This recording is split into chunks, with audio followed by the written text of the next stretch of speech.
Boa tarde. Hoje a Rehab Fonoaudiologia tem o prazer de convidar a fonoaudióloga Aline Bellini, né?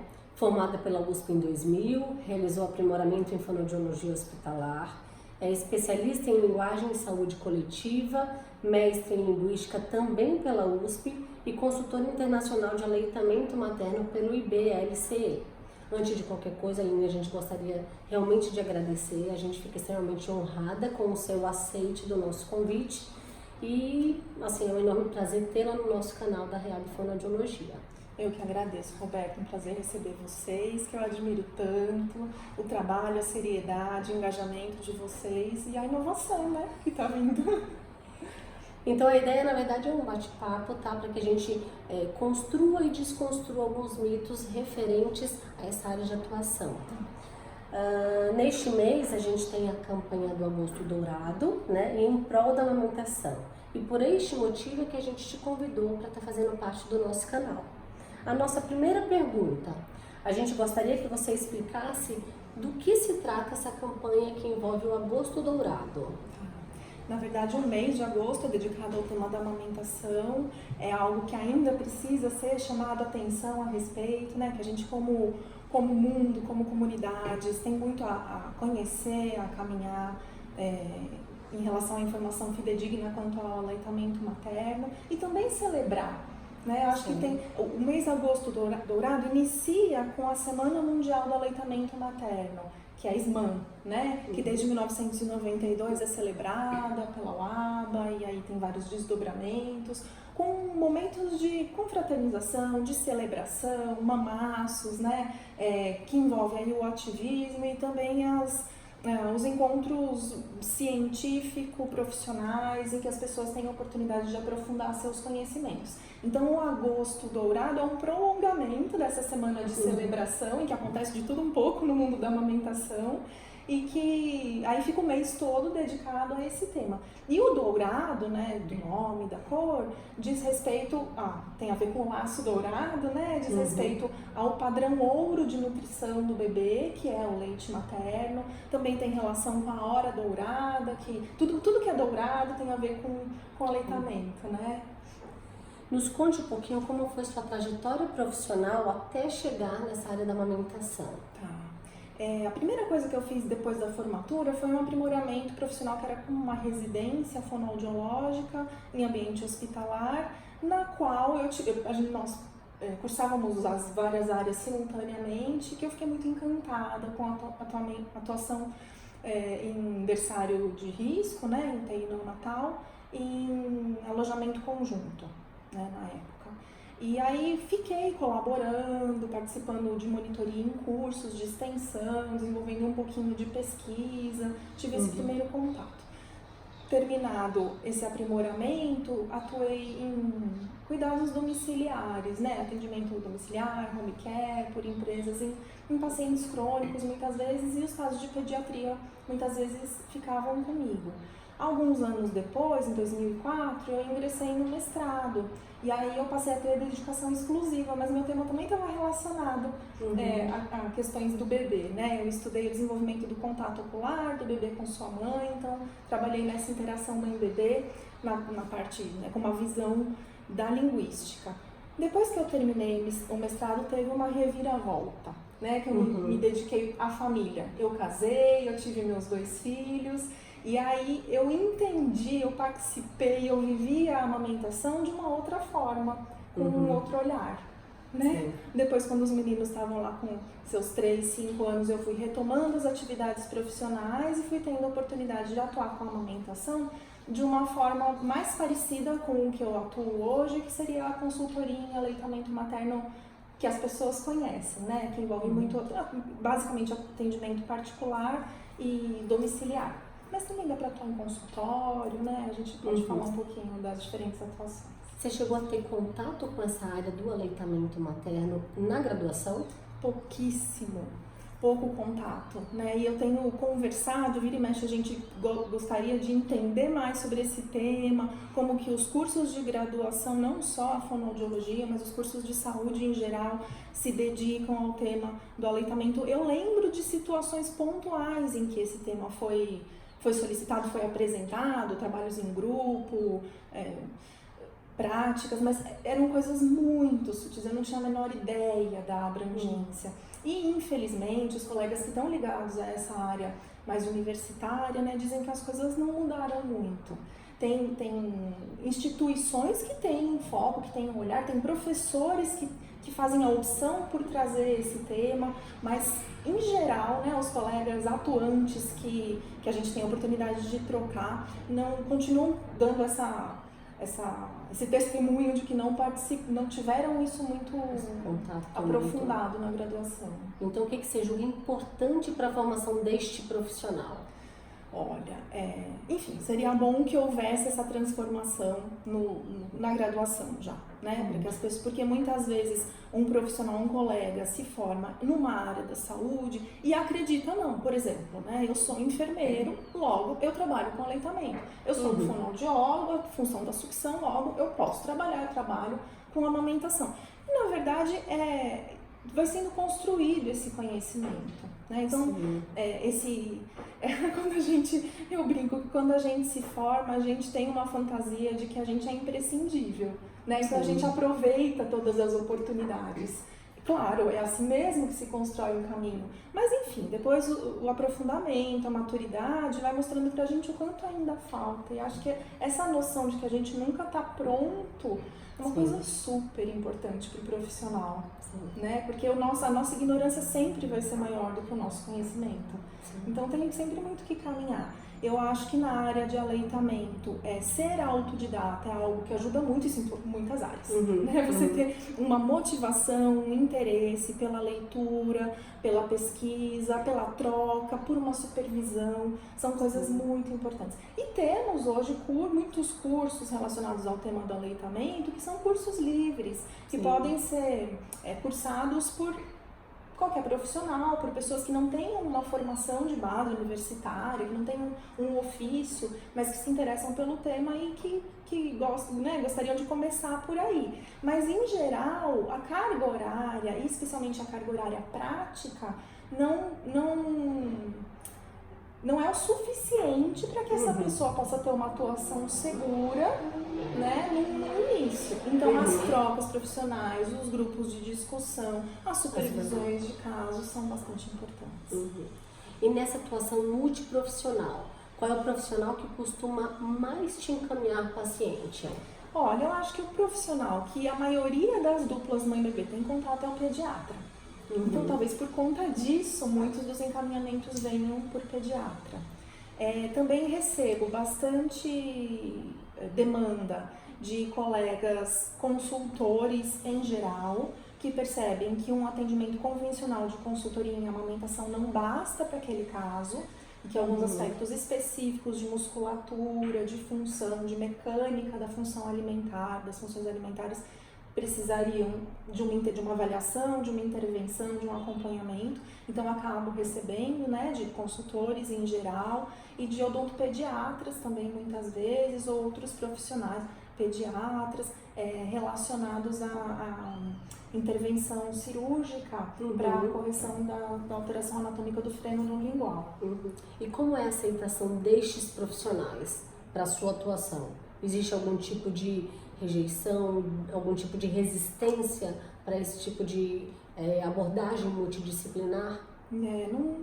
Não é muito da minha realidade. Na minha realidade dá para estabelecer parcerias, né? Acho que conforme um colega conhece a seriedade, a qualidade, o respaldo do nosso trabalho, ele acaba se abrindo para um diálogo. Nem sempre existe um diálogo de uma troca de mão dupla, né? Mas um reconhecimento do valor daquela atuação. E às vezes o colega encaminha entendendo restritamente, imaginando que o fonoaudiólogo vai fazer um exercicinho e até a família entende isso e que aquilo vai resolver. E eu hoje, né, cada ano mais, vejo como é muito mais ampla a atuação fonoaudiológica. né, em aleitamento. Então, uma minoria das vezes precisa de uma intervenção intraoral, de uma orientação para exercício. Existem casos em que isso é necessário? Existem, mas em geral, mamar é o que ensina o bebê a mamar, certo? Especialmente se a gente está falando dos bebês de desenvolvimento típico, que é a maior parte da minha clínica. Ser consultora de amamentação é, antes de tudo, atender aos anseios de uma mãe, né? Então, o que antevém o bebê é uma mãe cheia de dúvidas, cheia de receios, né? E que deseja prover a alimentação desse bebê. Como é lidar com as expectativas dessa mãe e da família? Primeiro, acho bem importante estar aberta para perceber quais são as expectativas de um e de outro. Nem sempre coincidem os desejos, as expectativas da mulher com as expectativas daquele entorno social que a cerca, né? Então, tem alguns cuidados que a gente aprende a passar, a tomar, né? Então, por exemplo, se um pai, se um outro familiar, se uma madrinha, se uma amiga entra em contato muito interessada pelo atendimento, eu sei que aquela pessoa está muito interessada. Mas eu preciso saber se eu sou bem-vinda para entrar naquela dupla na qual o adulto é a mãe, né? Então eu faço questão de ter um contato com a mulher, de saber se ela tem esse interesse, se eu serei bem-vinda e a partir daí iniciar o atendimento.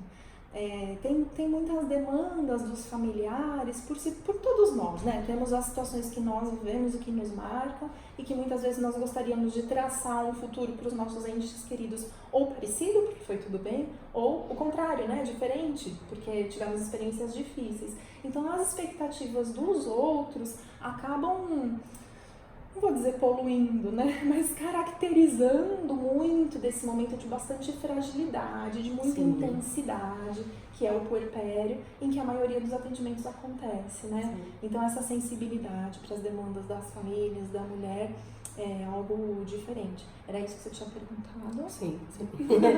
E normalmente quais são as maiores dúvidas referidas pelas mães? Sejam elas de primeira viagem, sejam mães às vezes de segunda, terceira viagem, né? Isso é importante dizer porque cada filho é a primeira vez dele. Sim. Né? A nossa estreia com aquele bebezinho e que ninguém conhece, que a gente conhece um pouco, tem algumas ideias, muitas expectativas. Então, a questão da viagem aí não é uma justificativa, né? Eu tô com dificuldade porque é meu primeiro bebê. Fique tranquila, se for o quinto, estamos sujeitos, né? Que as coisas sejam desafiadoras também. Mas as dúvidas frequentes muitas vezes têm relação com questionamento. Será que eu estou fazendo aquilo que devia ser feito? Né? Às vezes os atendimentos têm mais um caráter de validação. Siga em frente, vocês estão indo bem, isso é esperado, bebês são assim mesmo. Muitas vezes não, existe uma queixa. Essa queixa é real também, né? A queixa dos medos, das expectativas, das ansiedades. É uma queixa real que precisa ser olhada. Mas, às vezes, existem questões mais anatomofisiológicas, né? Questões de produção da mãe, questões de eficiência da função alimentar do bebê, questões que vão impactar em ferimentos, em problemas de ganho de peso na criança. Mas, muitas vezes, resumindo assim, confiar no taco, sabe? São coisas que motivam aquela mulher a chamar um profissional. Porque às vezes ela tem uma determinada confiança nas decisões dela e um determinado caminho que a possibilita fazer as escolhas, que ela não precisa do outro, que ela não recorre.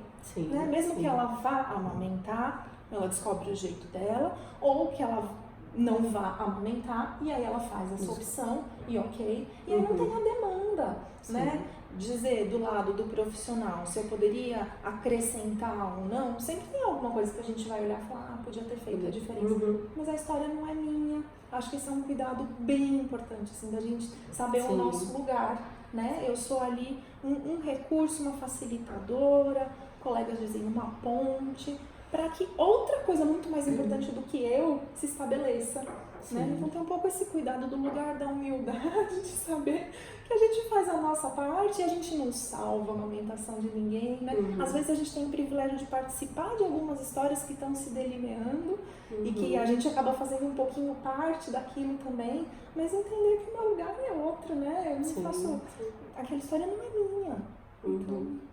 Quais são os maiores desafios que você enfrenta no seu dia a dia? Olha, acho que eu já citei muitos desafios, né? Muitas coisas. Sempre ficam me questionando de como poder fazer as coisas melhor, né? É coisa de perfil. Eu acho que a gente vive um momento em que o aleitamento tá ganhando, a ideia do aleitamento, né? Tá ganhando um espaço que é muito necessário, mas que a gente vive um viés como se estivesse sendo entendido de que... Vocês já ouviram falar em ditadura da amamentação? Na verdade, eu discordo bastante, né, desse termo, dessa locução aí. Porque, na verdade, o que a gente vê é muito uma ditadura do marketing, uma ditadura da indústria, uma ditadura do capitalismo, uma ditadura dos conflitos de interesse, que acabam interferindo, se a gente não tiver cuidado, na nossa formação enquanto profissionais, enquanto graduandos, enquanto pós-graduandos, né, dependendo da forma como se der, enquanto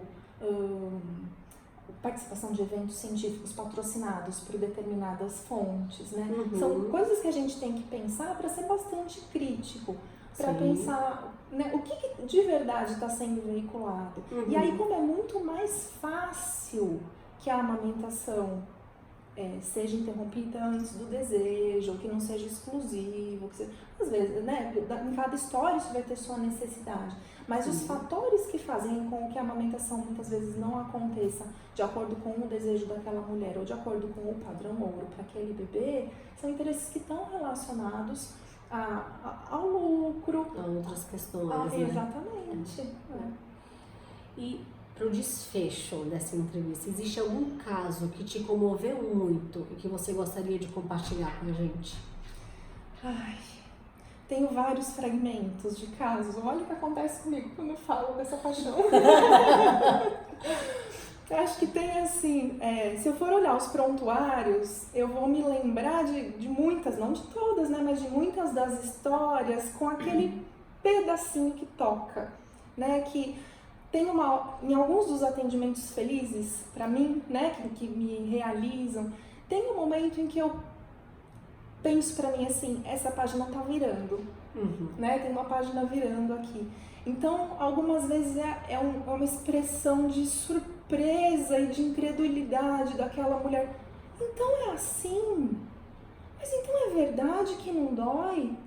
Olha, ele tá mamando. Então, assim, poder assistir aquela mãe que está desejosa, que está disposta a ter de verdade aquele encontro com o filho através da amamentação.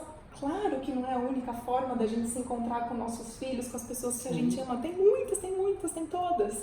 Né? Não tem problema, a vida segue em frente. Mas se aquela mulher deseja, está disposta, está aberta, e aquilo, a hora que aquilo acontece, muitas vezes vem curar, ou vem começar um processo de cura de um encontro que não pôde acontecer assim que esse bebê nasceu, ou por conta de alguma intercorrência, ou por conta do nosso sistema, por conta das invasões que nós como profissionais, como classe da saúde, né, achamos que nós somos muito necessários, que intervenção é tudo, né, que a gente vai salvar aquelas situações. E aí a gente entra no lugar da natureza, né, que já inventou há muito tempo, antes da gente ter as nossas técnicas, como que as coisas poderiam ser. Né? Então, assim, essa reconstrução de cenas que talvez nos dias anteriores, nas horas anteriores tenham sido invadidas pela nossa falta de sensibilidade como classe e profissionais de saúde, né? Vou simplificar. Esse momento é um momento muito, muito gratificante, muito emocionante para mim. Lembro de alguns casos também, que muitas vezes o atendimento de consultoria, não sei se eu posso dizer que ele é autolimitado, né? É um encontro longo, é um encontro em que tem muita... Aqui a gente se despe muito, né? É um encontro de verdade entre pessoas, né? Quando isso pode se estabelecer, muitas vezes não é necessário um segmento. Às vezes é. E tô me lembrando agora com essa pergunta de um caso, era um bebê de 40 dias, já um bebê grande em termos, né? Era um bebê, ele não era grande, ele era muito magrinho, né? Ele estava de verdade com um quadro preocupante em termos de nutrição. Mas isso não tinha sido detectado, né? Nos primeiros dias após o nascimento, em que a amamentação estava se estabelecendo, não tinha acontecido nada alarmante no ganho de peso. Então ele passou praticamente um mês antes de ter um retorno no pediatra, né? E aí, próximo desse retorno, a mãe um pouco, será que tá tudo bem mesmo? Porque não queria que passasse fórmula, né? Que tinha desejo de amamentar exclusivamente. Ela procurou o meu atendimento e eu fiquei bastante preocupada, né, de atender essa criança. Tinha algumas coisas ali até simples de serem ajustadas, mas conforme a criança vai se habituando, né, um pouco, às vezes é um processo para que aquelas questões mudem. E foi um atendimento que me deixou bastante preocupada, muitíssimo envolvida. Mas eu saí de lá com a certeza de que eu tive aquelas horas para participar, mas que eles dois teriam todas as outras horas para seguir, né, nas tentativas e nos investimentos. E aí, durante a madrugada, ela me mandou um zap, né, que é um curso de comunicação, que eu não vi na hora, mas logo cedo eu vi, falando de conquistas super fundamentais, né, que tinham acontecido. Enfim, em algumas mamadas as coisas tinham ido bem, em outras não. E no dia seguinte, quando eu voltei, aquela criança me olhava com uma outra expressão. E aquela mulher estava transformada, né? Então, eu lembro das cenas, né? Se eu pudesse fazer um compilado, assim, é um nenezinho que baba leite, que tem aquele esgar, que comove qualquer um que olha. Nossa, mas ele nunca ficou desse jeito. Era assim, que era pra ter ficado, que bom que a gente conseguiu isso, porque a saúde dele agora desabrocha, né? Então tem muitas cenas, eu poderia ficar contando causos aqui muitas vezes. É bastante recompensador, né? Algumas vezes eu já me vi dizendo pras mães e pras famílias, tá vendo por que o meu trabalho é o melhor trabalho do mundo? Sim. Vou te procurar no meu momento de ser mãe. Você também comoveu. Para fazer um brinde, eu vou chamar, na verdade, uma amiga sua de longa data, né? Pra gente poder fazer esse brinde em trio. Todo mundo meio emocionado. Tá bom? Eu me sentia lá alguns anos atrás, que eu tive o prazer de ficar 4 anos com a Aline na graduação, e sempre lembrando que ela sempre trouxe muito essa troca, sempre de uma forma muito especial. Obrigada. Obrigada, Roberta. Obrigada, Lu. Vamos fazer um brinde em nome da Reab Fonoaudiologia, nossa convidada Aline Bellini. No pai, você tá aqui com a gente, tá bom? E muito obrigada. Gente, desculpa, a gente teve um pequeno esquecimento, foi um detalhe que marcou toda a nossa vinda até aqui. Gi, amiga, vem com tudo, uma lembrança. Para mim, em agradecimento da Reab, foi em agradecimento a sua participação no nosso canal. E 3 margaridas que representam as 3. Luciana, ou 3 girassóis. Ai, meu Deus, que representam as 3. Luciana, Gisele e Roberto. Em agradecimento a você.